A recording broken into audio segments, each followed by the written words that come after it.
दोस्तों, आज मैं आपके लिए रहस्यमयी सवालों से भरी हुई इस रोचक कहानी और ज्ञानमयी कहानी को लेकर आया हूं। इस कहानी से आपको बहुत ही काम की जानकारी मिलने वाली है। तो चलिए सुनते हैं इस मार्मिक कहानी को। किसी शहर में एक राजा रहता था। राजा बड़ा ही बुद्धिमान और न्यायप्रिय था। उसके 4 पुत्र थे। चारों राजकुमार जब अपनी शिक्षा दीक्षा पूरी करके गुरुकुल से लौटे तो राजा ने देखा कि हमारे बेटे अब तरुण हो गए हैं और राज्यभार की जिम्मेदारी संभालने के योग्य भी हैं। क्यों ना इन्हें प्रजा के बीच भेजा जाए ताकि प्रजा के दुख सुख को ये समझ सकें। क्योंकि राजमहल में राजसी सुखों में पला बड़ा व्यक्ति तब तक दीनहीनों और गरीबों का दुख नहीं समझ सकता जब तक वो उनके बीच नहीं रहेगा, जब तक वो धरातल से नहीं जुड़ेगा। प्रजा की समस्याओं का उसे कुछ बोध ही नहीं होगा। ये सच है दोस्तों। जिसका स्वयं का पेट भरा होता है तो उसे सबका पेट भरा हुआ लगता है।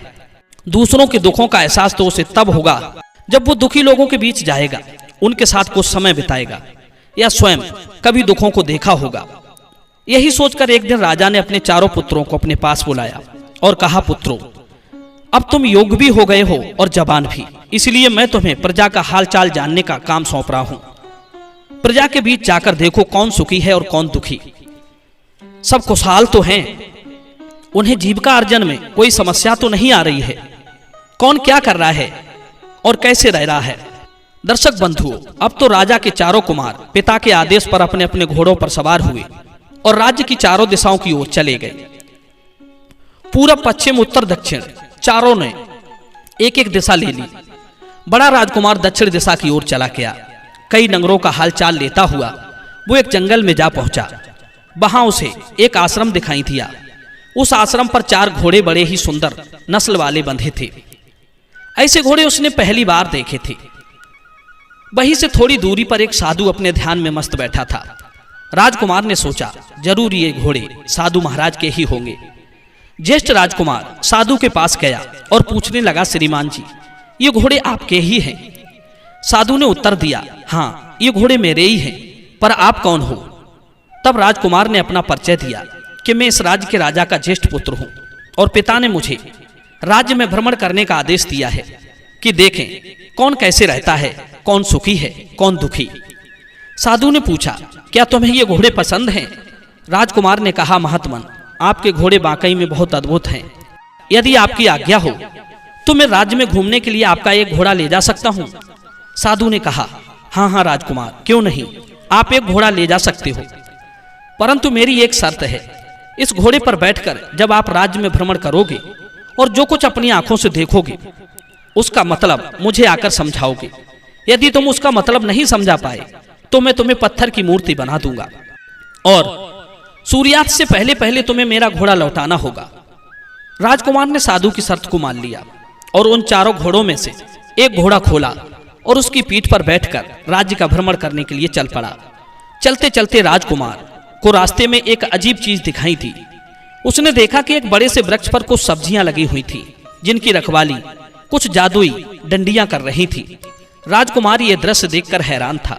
उसने ऐसी घटना आज तक नहीं देखी थी कि एक बड़े से वृक्ष पर सब्जियां लगी हैं, जादुई डंडे उनके चारों तरफ घूमकर उनकी रक्षा कर रहे थे।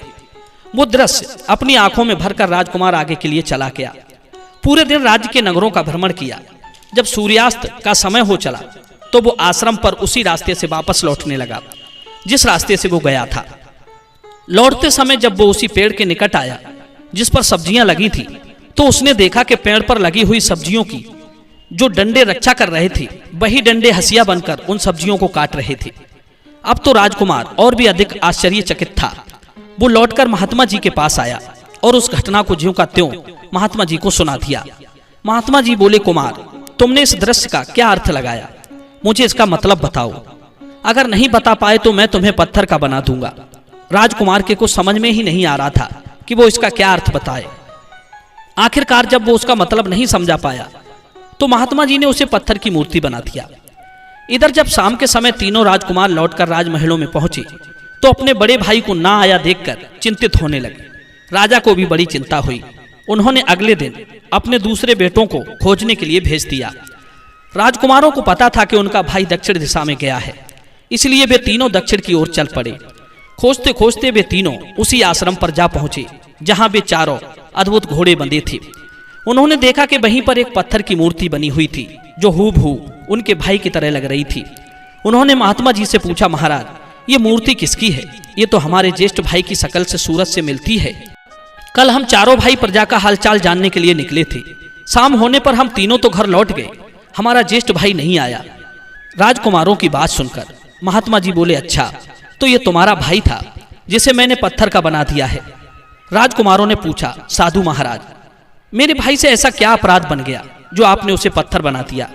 तब महात्मा जी ने पूरी बात बताई कि आपका भाई एक घटना का मतलब नहीं समझा पाया तो मैंने उसे पत्थर बना दिया। असल में उसने हमसे एक घोड़ा मांगा था, पर मेरी ये शर्त थी कि तुम जो देखोगे उसे मुझसे आकर कहोगे और उसका मतलब भी समझाओगे। अगर नहीं समझा पाए तो पत्थर का होना पड़ेगा, इसलिए मैंने उसे पत्थर का बना दिया।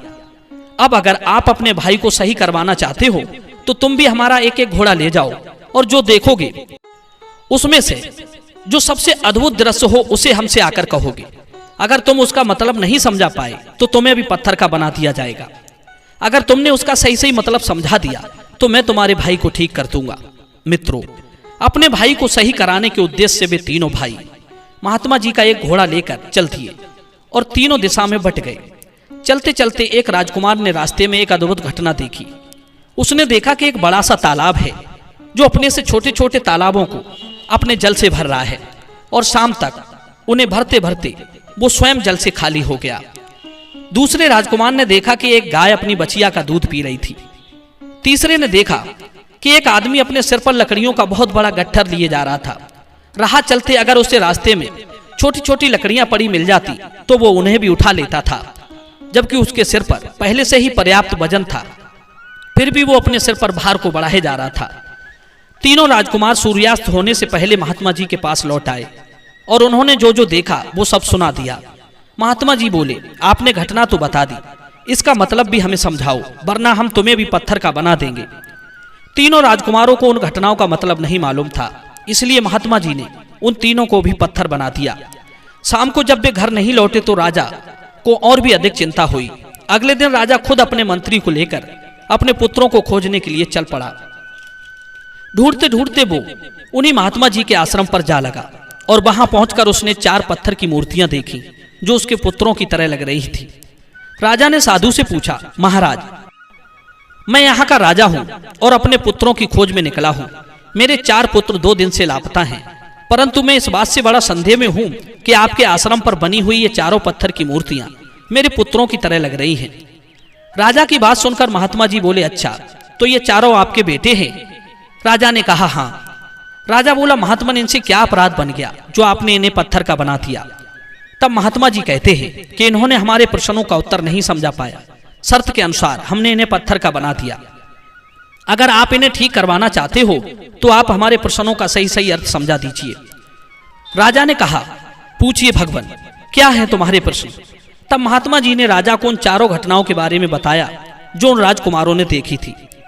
तब राजा बोला, सुनो, उन घटनाओं का अर्थ मैं तुम्हें समझाता हूं। मेरे बड़े पुत्र ने जो देखा कि एक पेड़ पर सब्जियां लगी हैं जिनकी रखवाली डंडियां कर रही थी और फिर वही डंडियां हंसिया बनकर उन्हें काट रही थी। इसका अर्थ है ये उन लोगों के लिए कहा गया है जो रक्षक होकर अपने से छोटे, अपने से शरण में आए हुए लोगों का भक्षण करते हैं।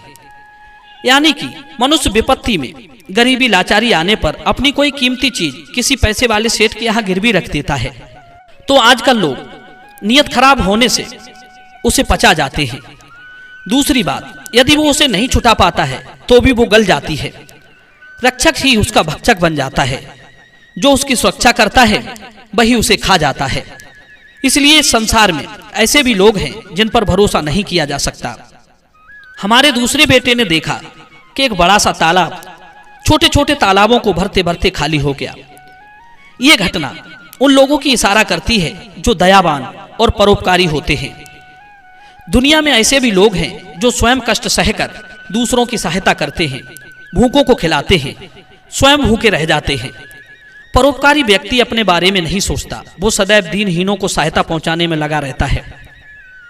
राजा बोला, तीसरे बेटे ने देखा कि गाय अपनी बछिया का दूध पी रही थी। यह बात उन लोगों की ओर इशारा करती है जो बेटी की कमाई खाते हैं, कन्या विक्रय करते हैं, बेटियों से गलत धंधा कराते हैं और उससे मिलने वाले धन से अपना पेट भरते हैं। ऐसे माँ बाप के लिए धिक्कार है। बेटी का विक्रय करने वाले निश्चय ही नरक में गिरते हैं। राजा बोला, महात्मन, हमारे चौथे बेटे ने देखा कि एक आदमी लकड़ियों का भारी गट्ठर सर पर रखकर लिए जा रहा है, फिर भी रास्ते में मिलने वाली लकड़ियों को उठाता जा रहा है।